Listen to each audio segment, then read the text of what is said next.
All right, what is going on, everyone? So today we have a special guest on the channel, longtime friend and supporter, Kobe Kirk. Kobe, what's good, man? You want to introduce yourself? Uh, I'm Kobe. I've known Ashton for a long time. He's a great NBA mind, and I know a thing or two as well. So I figured Yeah. we would get on here and talk So about the trade deadline a little bit. yeah, my friend Kobe here is a former 20 point per game average scorer at Mounds View High School, right? Currently playing D3 ball at St. Olaf, right? And I was talking to him about it the other day, and I noticed his assist to turnover ratio was like 0.5, and it was crazy to me, right? Like he's played, I don't know how many games he played this season, like 20 games, 15. Yeah, yeah, about 20. So Yeah, and it's you have 13 assists while averaging 12 points a game. It wasn't a good look for you, But I'm assuming you're going to work on that all off season. You'll get it up. yeah, that's the main focus. Yeah, but anyway, floor is yours, man. Where do you want to start?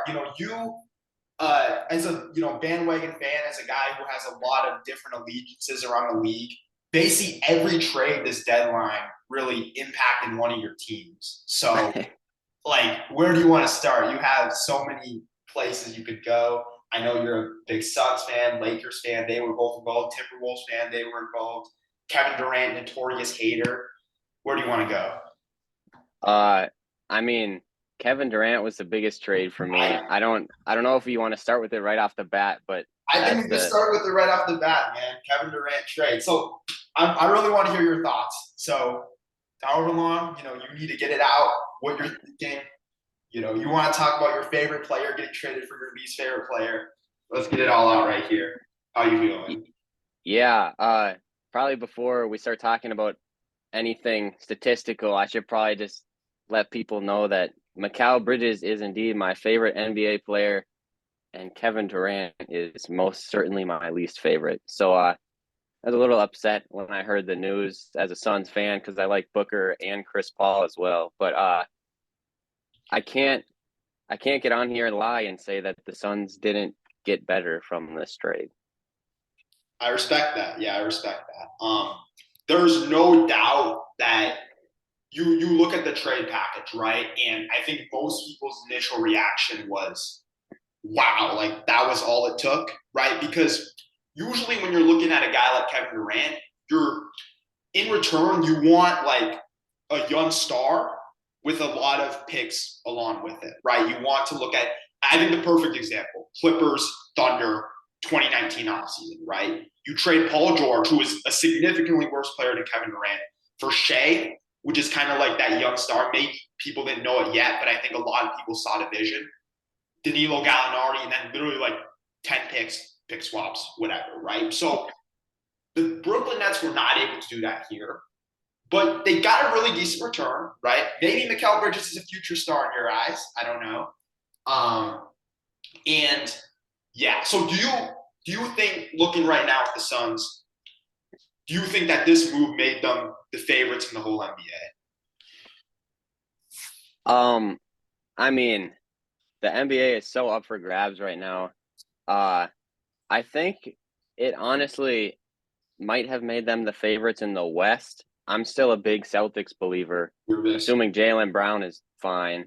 Yeah. He just got a minor facial fracture. But I think we could see them or the Bucks coming out of the East. I heard the other day someone thinks they might see a 2020 or 2021 finals rematch, which Bucks Suns. isn't is not incredibly unlikely. Yeah. Mm-hmm. I think the trade.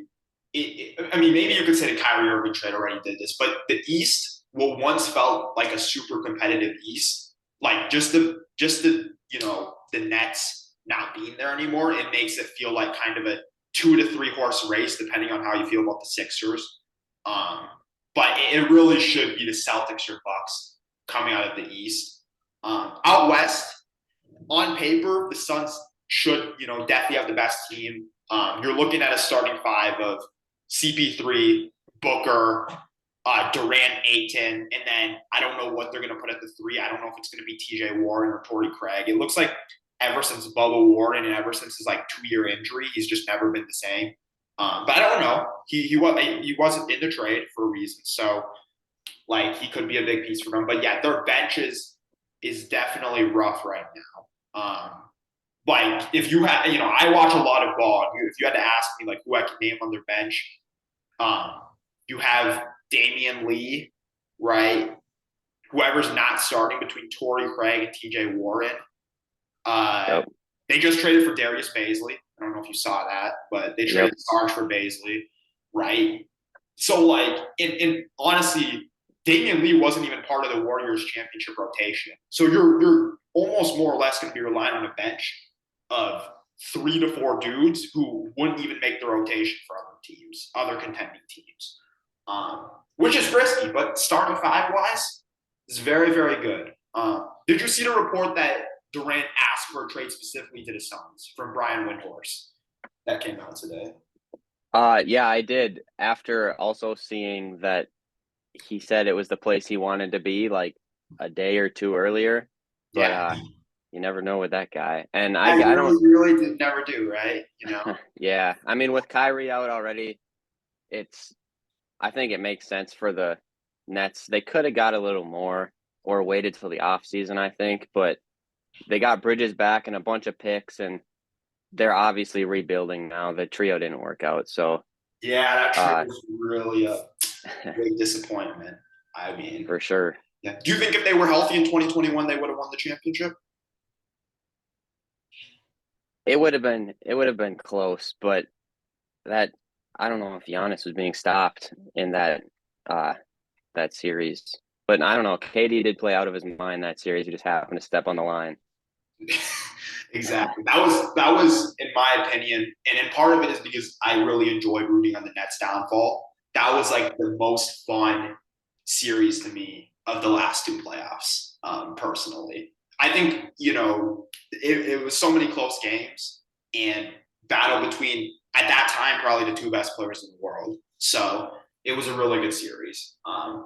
But yeah, do you have like a winner and loser from this trade? I know the Kyrie Irving trade you had a very strong opinion on. You just outright said one team was a big loser in it. Do you think that this trade right now, both teams won? The Suns were clearly got a better deal. What do you think? Uh, I don't think that there is a loser because uh, the Nets they're I mean it was time to rebuild really, and KD has proven that he's not a player who can win on his own. So and then obviously the Suns, it's like I don't. It's tough to turn down a starting lineup of Ayton, CP3, Kevin Durant, Devin Booker, and whoever else plays. But I definitely like it for the Suns, and I don't hate it for the Nets. And as a Mikal Bridges fan, I also it's grown on me because Cam Thomas has a great future ahead of him, I think, and so does Claxton. I really like the way Claxton's been playing this year. So if they can get the picks right, I think they could. This could be the beginning of something not too bad. All right, last question before we move on to another trade. This is actually a serious thought that came to my mind. So the Nets currently, I believe, they're fourth or fifth in the East, but they are well above the seventh A seed. I want to say that's the Knicks and the Hawks, or at least well above the Hawks. Do you Yeah. think that the Nets could still make the playoffs? I've heard this been thrown out legitimately. At first, I thought they're definitely out, but do you think that's a possibility? Uh, Given the place they're starting right now with the advantage they already have, I think that post All Star break, these players, I don't think this is a team right now that can win a playoff series, but I think this is a team that can maintain not the 4 seed, but they can maintain a playoff spot and maybe win a game or two in round one. But that's, I think, the ceiling for this year. That'd be actually really similar to the D'Angelo Russell Karis LeVert Nets, huh? If they can get back to like you can have just a team of well-rounded players. You got Bridges, you got Cam Johnson, you got Cam Thomas, Claxton, Dinwiddie. Really solid guys, just no stars. We'll see. Jock Vaughn has done a really good job coaching this year. Uh, I'm back to liking the Nets. I would like to see them make the playoffs, but will they? It's going to be tough. And I agree with you. They definitely will not win the series. All right. But I think that segue we just talked about the Nets, I think it's appropriate to go to the Kyrie Irving trade, right? And I've already kind of seen your thoughts on this. And it surprised me a little bit. It surprised me because I know you think pretty highly of Kyrie as a basketball player, you know? So it really surprised me what you said that in your eyes, the Mavericks were clear losers of the trade. So do you want to maybe expound on that or maybe backtrack? What was the inspiration behind Yeah, sure. So I know that I know that the Mavs gave up a lot, but obviously it's for a superstar in Kyrie Irving. I just for the Mavs right now, I think one of the last things they need is a point guard, and uh I know Brunson performed well last year and Dinwiddie was performing well this year. Alongside of Luca, kind of as like the Robin to his Batman, I guess. that? Yeah. But I don't think giving up so many role players and draft picks for a superstar to be put into this role was the right thing to do for the Mavericks. And this is all not to mention if Kyrie is unhappy sitting in the passenger seat next to Luca, um, he can opt out at the end of this summer, and it's just a huge risks for the Mavs to have taken in the position they're in right now. So I agree with you completely on the second part, right? You're looking at if Kyrie leaves this summer, you just took a huge risk. You probably set yourselves back a little bit, trading a first round pick, trading some crucial role players, right? But I will say that I do think this risk is worth it. I'm gonna have to differ with your opinion on this one simply because the Mavs, this team, unfortunately, it was going nowhere, right? And not only was it going nowhere, it's like if you don't make a move, what's going to happen? What big free agent is going to come play with Luca? Like, okay, admittedly, I'm not completely sure who the free agents are coming up, but like, what are you going to get? DeMar DeRozan or something? There's no needle movers out there that are going to take this team from right now, which is a very solid playoff team, one that really, in my opinion, I think before the trade deadline, there's not a single team in the West I would guarantee to beat the Mavericks. I would comfortably take the Nuggets. That's probably it. Not saying the Mavericks would beat every other team, but it would be a discussion. Probably the Warriors too, but but after this trade, right? The reality was even if the Mavericks were all that good, or even if they had Luca, right? The team was going nowhere with Dinwiddie as your second best player, right? So for them to only give up Dinwiddie, Dorian Finney-Smith, a first-round pick, a couple seconds, I thought it was a risk worth taking. I'm really excited to watch Kyrie and Luca play now. So yeah, after this trade, and the Suns trade, right? So I'm assuming you're still comfortably taking the Suns and Nuggets over to Kyrie and Luca, right? Or Yeah, I would say so. I mean, none of them have a none of them have a backcourt to match up with this backcourt. Like it's the best so backcourt you're, in you're the taking game. you're taking Luca and Kyrie over your boys CP3 and Booker I without mean, question. Without okay, it's I not. mean, I'm just. I've seen you say yeah. some crazy. I've seen you say some crazy stuff about CP3 when you get riled up. hmm So like, yeah, no, I agree. But to me, the Suns and the Nuggets are the clear top two teams in the West. That's my opinion right now. The Warriors, they're a low seed right now, but you have to give them some respect. I think I'd have them 3. And I would probably have Dallas 4. I would take Dallas over the Grizzlies. I would take Dallas over the Pelicans. I would take them over your Lakers, right? Over my Timberwolves. But it's close. I don't know, right? What do you think? I think. I think in the current position, for this year, the remainder of this year, they are a better team now. It's just the risk is what's throwing me off. But yes, for this year, behind the Nuggets are playing very well right now. The Suns, if their depth isn't a problem, are going to be a really good team. And then after that, there's like a small gap, and then I would put Dallas there in this current state with like Golden State and maybe nobody else, honestly. There might be another gap That'd be after like that. your tier two, and then tier three. You got Yeah. all the other dudes. Are we disrespecting Memphis, the second seed in the West? Is that disrespectful? I mean, they'd have to be bottom tier two, top tier three. Like they'd probably be the next team up, but uh I don't know if they necessarily have the star power yet to Yeah, compete with these four teams. yeah. Every year, I think over the last couple of years, people have predicted like a Memphis fall off, and they always are really good in the regular season. I think Taylor Jenkins is an incredibly underrated coach. Um, but ever since Josh said I'm fine in the West, people have been Yeah. out to get this team. People really have. And in a playoff series, I agree with you. I would have them probably in at number 5. And we'll see. We'll see. There's a lot of teams in the West got better during this deadline, so maybe they could drop, or maybe they get back to playing at a really high level. We'll go ahead and see. But final thing I guess I'll say about the trade is it's really unfortunate the Mavericks did not re-sign Jalen Brunson last offseason. Now I'm still a little confused whether that was them refusing to offer him what he wanted or he was just set on going to New York. I think it was probably the latter. But obviously, if the Mavericks would have offered him 4 years, 120 million, he probably would have stayed, right?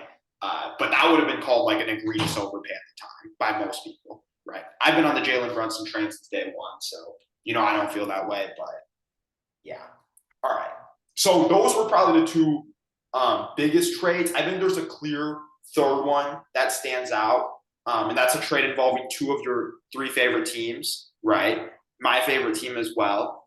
So you had the Timberwolves receiving Mike Conley, Nickeil Alexander Walker, and 2024, 2025, 2026 second round picks. You had the Lakers receiving D'Angelo Russell, Malik Beasley, and Jared Vanderbilt. And then you had the Jazz receiving a 2027 protected first round pick, along with Russell Westbrook, who's going to get bought out, Damian Jones, and Juan Toscano Anderson.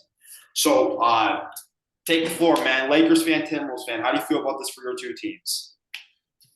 I'll start with only because I have a stronger opinion on how they did in this trade. I'll start with the Lakers. I think this trade is going to significantly benefit them because if you can put D'Lo on the floor, he's a playmaker. But if we, I would argue that we haven't seen him as an utter role player yet, and now we actually might. And I don't hate that at all because he was never going to be a superstar. And he also adds 3-point shooting, which the Lakers has just notoriously been their problem. And not to mention, Malik Beasley is just going to come in, probably start at the 2, and just be a dead-eye sniper from the corner. I think LeBron's going to love playing with him. And then, obviously, I watched Vando last year, was mad when he got traded for Rudy Gobert, let alone with everything else. But he would fit in on any NBA team, really. He's just a grinder, a hustler. He's going to get you 8 rebounds a night. He's just a good all-around player. So I think that the Lakers definitely got better from this trade. I agree. To me, A+ trade from the Lakers. I am really impressed with what they did here. You could make a case. Maybe I'm forgetting someone. Maybe you could say Austin Reeves, but D'Angelo Russell and Malik Beasley. You insert them in. They're probably the two best 3-point shooters of this Lakers lineup already. And all we know about LeBron is LeBron needs shooters around him, right? He's gonna love playing with Malik Beasley. I know a lot of Timberwolves fans hated Malik Beasley last year, but he hits a lot of big shots. He is a 3-point dead eye. Absolutely. Um, D'Angelo Russell, this is an interesting part of the trade to me. Theory should work out well. He is a guy who can handle the ball next to LeBron. Dennis Schroeder's all right? But you want a guy like D'Lo who can create his own shot and play make for others. But you use the term role player, and we need to ask ourselves here: is D'Angelo Russell going to be able to accept that role, right? Because Timberwolves, he's been a shot chucker a lot of the time. How do we know he's not going to go back to his ways in the lake with the Lakers? I mean, I think that is what not the only thing, but the Lakers' fate for the rest of this year. definitely relies on how D'Lo plays his role, along with Anthony Davis, who I would say needs to step up his game as he was a huge part of their championship run, arguably the best player on that team that year. Best player in the league, arguably, for some Yeah, people. Yeah. but no, I think if D'Lo, it is a mindset, but he's played with Kobe, he's played with alongside Patrick Beverly. It's like not that those two have anything to do with each other, but Patrick Beverly is just an elite role player besides the fact that he'll get in your head. So it's like they don't need him to be Patrick Beverly. He could never bring something like Patrick Beverly brought. But if just the mindset of understanding his role, being a pass for first point guard who can step up and knock down a three when he's asked to, I think if he can do that alongside LeBron and AD, who should be scoring a combined 55 points a game, probably. I think that's a really, really good basketball team. Also, quick math you done with 55. I know you're like a big prize pick dabbler. So like I know they sometimes have like the combined point like parlays and stuff. So I'm sure you got that down. But the Lakers got significantly better. Now I don't know if they are slowly falling behind because LeBron's starting to rest games. Speaking of last night's game, I had a friend that went there, huge Lakers fan, huge LeBron D rider, right? He got so mad at Anthony Davis. He was like, Anthony Davis is like he was really getting at it with Anthony Davis. And I don't know if this is going to be enough. Like it improves their team a lot, but the West it's so congested. The Lakers need to start winning games. That's the bottom line. They really do.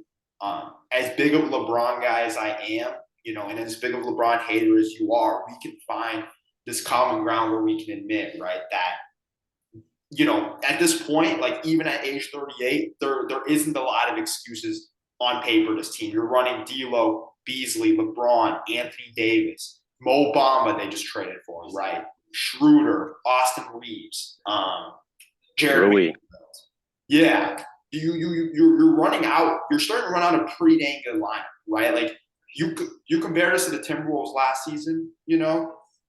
Who are you taking there, right? You got to take this Lakers lineup. And the Timberwolves last season almost won a playoff series.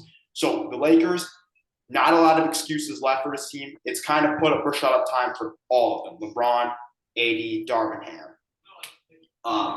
But okay, as the resident Timberwolves fan in the situation, I need to kind of give my story, give what I thought about this trade. So I heard the news. A good friend of mine, friend of the channel as well, Timberwolves fan, Manit Patel. He texts me, right? Anytime some stuff with the Timberwolves goes down, he texts me. Last time he texted me about the Timberwolves was maybe June 30th when Rudy Gobert got traded, right? And it was a tough day for the community.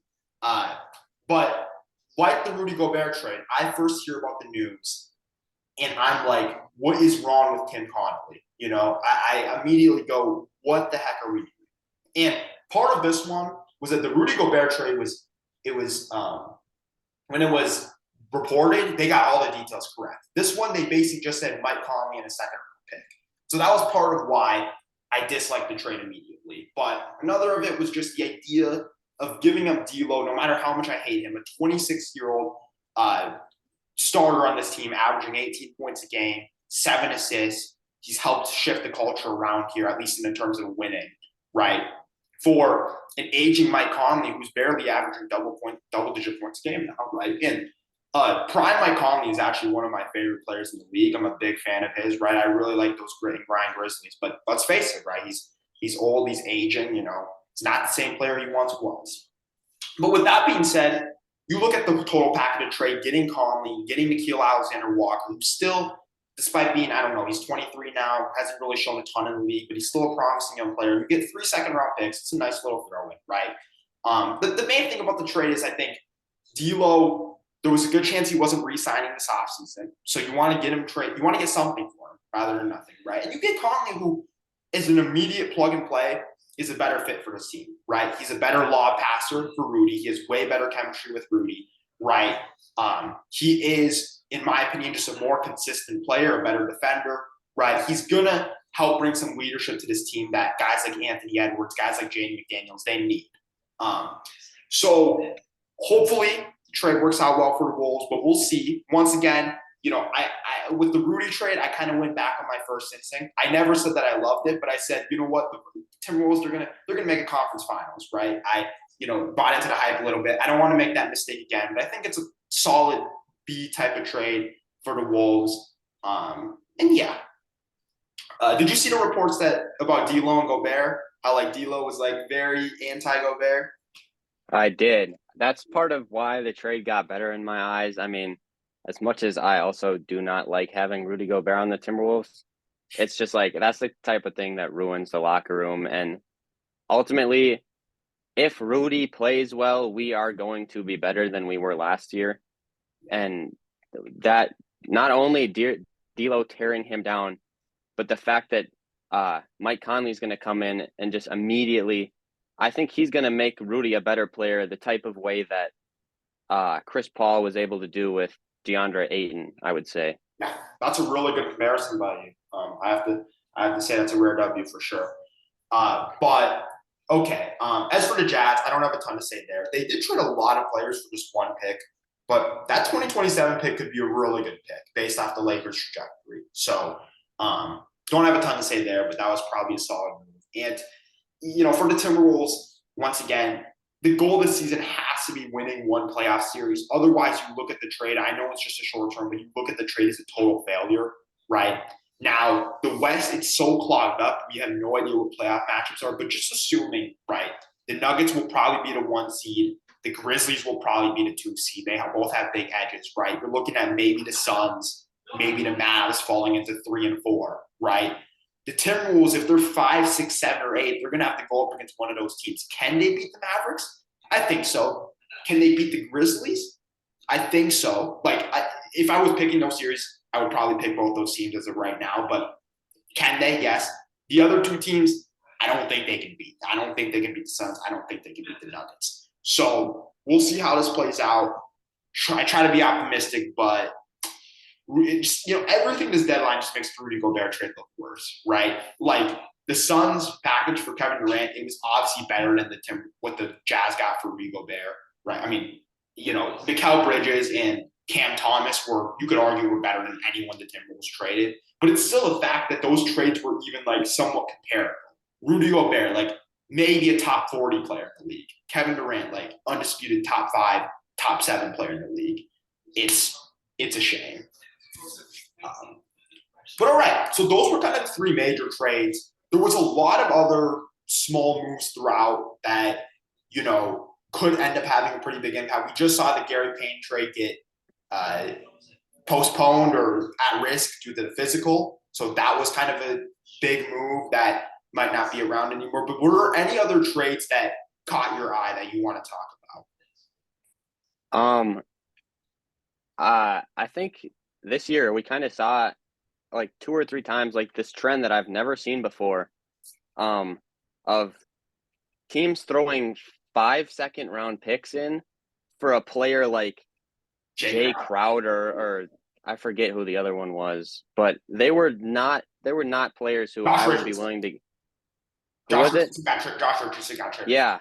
Yeah. So like players who I can't imagine having a big enough impact that's worth 5 second-round picks, let alone like 3. Also, so the Hawks, Pistons, Warriors. Somehow the Warriors got 5 first-round picks for James. Oh, Gary Payton got traded for 5 second-round picks, which is, I mean, not that he's not a good player, and him and Jay Crowder, like, I think they both fit well on their respective teams. They just got traded to, but 5 second-round picks is not a light package by any means. Yeah, I personally thought that the Bucks definitely overpaid a bit, and it's so tricky, right? Because you look at when the Bucks traded for PJ Tucker. I can't completely remember, but I remember them giving up a decent amount. I want to say maybe it was like a first-round pick for PJ Tucker that championship run. And without PJ Tucker, maybe Bucks fans will disagree. I don't think they win the championship that year. Well, we have to remember how close that Nets series was, and as much as people want to make that Suns team out to be frauds using like whatever it's called, revision bias or hindsight bias, right? the Suns team was good, and that Suns Bucks series was very close, despite being 6 games. So PJ Tucker was a crucial piece of that. So can Jay Crowder do the same thing? Maybe, right? But 5 second-round picks for Jay Crowder, and we don't even know if this is like an in-shape Jay Crowder. Let's not forget, he hasn't played in 6 months after he refused to play after getting moved out of the starting lineup, right? Maybe there's more details there. I don't know. But it was a crazy trend for sure. Now, for the Bucks and Warriors, I can understand doing that off the basis of you are a contending team, and both teams, their window, it really is looking at, I don't know, the Bucks probably a little longer because Giannis is, 28, right? But Middleton's getting older, Holiday's getting older. It's going to be harder to win a chip without those two. And I got to mention Brook Lopez with how spectacular he's been this season too. But to me, the trades that confuse me really for one side are the Raptors trading a first-round pick, Ken Burch, in 2 seconds for Jakob Poeltl, and the Knicks trading Cam Reddish at first, and then Ryan Archie-Diacono and Speed Mikhailuk for Josh Hart. Like, it confuses me because, Masai Ujiri, right? Great GM. Jakob Poeltl, good player. But this team, you're so far from contention. Why are you trading future assets? Their 2024 first could be a good pick. That could be a number 12, number 11 pick. If you're asking me if I want Jakob Poeltl or the number 12 or number 11 pick, as good as Poeltl is, I'm going to take my chance on that type of pick. You can get a Jalen Duren type of player. You can get a Mark Williams type player, right? I take the youth, Walker Kessler, right? And similarly for the Knicks, it makes, Josh Hart's a good player, but you're not competing with any of the teams in the East. Josh Hart does not move the needle, right? And you're giving up a first-round pick and Cam Reddish. Cam Reddish might have just been a dump in, but I think someone would have given up a couple seconds for Cam Reddish. You agree on that? What do you think? Yeah, I think the Raptors one for sure. I don't like, just like buck for buck, I don't think it was a super uneven trade. But for the Raptors, I would agree that it doesn't make sense for them to have done this because Jakob is a good player, and they do need a center, but they need a lot more than a center. Like, this is not a team that their lack of a 7-foot defensive stopper who can score, that is not their only problem by any means. So I would agree that trade was a little confusing to me. What do you think about Bones Highland? The Bones Highland for 2 seconds trade. I think he's gonna be a decent fit on the Clippers. He's a good player for sure. I know the Nuggets didn't necessarily have the room for him. Yeah. And so I don't hate it. I don't hate it for them. I don't hate it for the Clippers. I will say my most confusing trade of the deadline was the Hornets giving up Miles Plumlee for Reggie Jackson in a second. Mason Plumlee. Oh, yeah. Mason Plumlee for Reggie Jackson in a second because Plumlee was playing really well. And I don't know why the Clippers would do it because they have Zubac, who does relatively the same thing.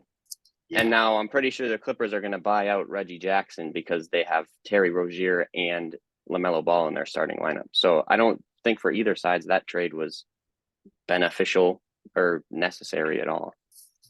Yeah, no, I agree 100%. What really surprised me is the Clippers are dang serious right now. I know the NBA is business; it's not about friends all the time. But Reggie Jackson on that bubble team was, in my opinion, the heart and soul of that team. And not only that, he's best friends with Paul George. He's gone as far to say Paul George is borderline saved his life.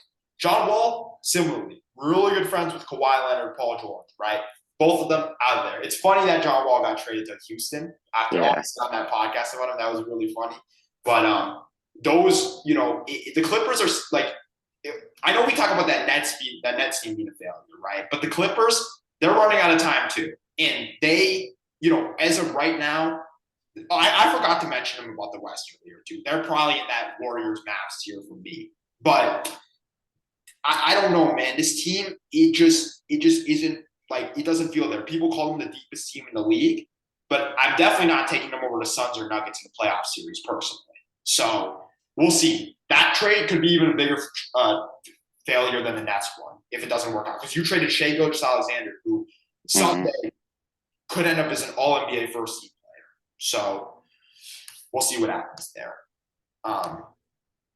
but yeah, anyways, unfortunately, Zoom had some bad updates where we're making it so that time limit is 40 minutes if you don't pay, right? So we're probably gonna have to be on the verge of wrapping up here. But crazy trade deadline. Like every year, it just keeps getting better. Last year we had the James Harden, Ben Simmons one, and I'm sure we've had some dull one before, but it's a lot of fun, right?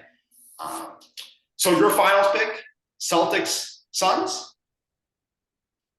Uh, yeah, I think I am gonna say the Suns, provided no injuries. I know at the start of the year I said it was gonna be a finals rematch and the Celtics were gonna win. I'm still Yeah, taking the Celtics over anyone in the West or the East. They're just up and down the roster. There's a solid basketball team with some superstars.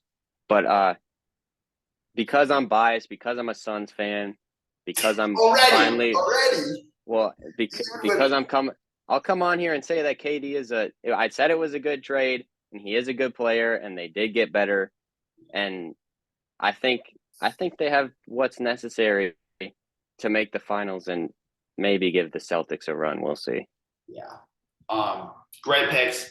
I'm a guy where if my preseason pick looks even decent, I'll stick with it. So I'm gonna have Nuggets over Bucks still, but there's a lot of time left in the season. Um, maybe a couple months from now when the playoff bracket is out, me and you get back and we do this together again. But yeah, I had a ton of fun, man. This was a good time. You got any closing thoughts? Anything to tell the fans? Not really. Just if you're a Suns fan, buckle up. It's Buckle Kevin up. Yeah. Durant. You never know what's going to happen. And same with the Mavs, especially if you're a Mavs fan. Come this offseason, if they don't have some success, I fear for you. But no, that's all I got. Yeah, well, thank you for coming on thank you for coming on the channel. Appreciate it much. Thank you to all the viewers. If you enjoyed, leave a like, leave your comment on all the thoughts about the trades. It was a crazy deadline, right? And we'll see y'all next time. So peace out.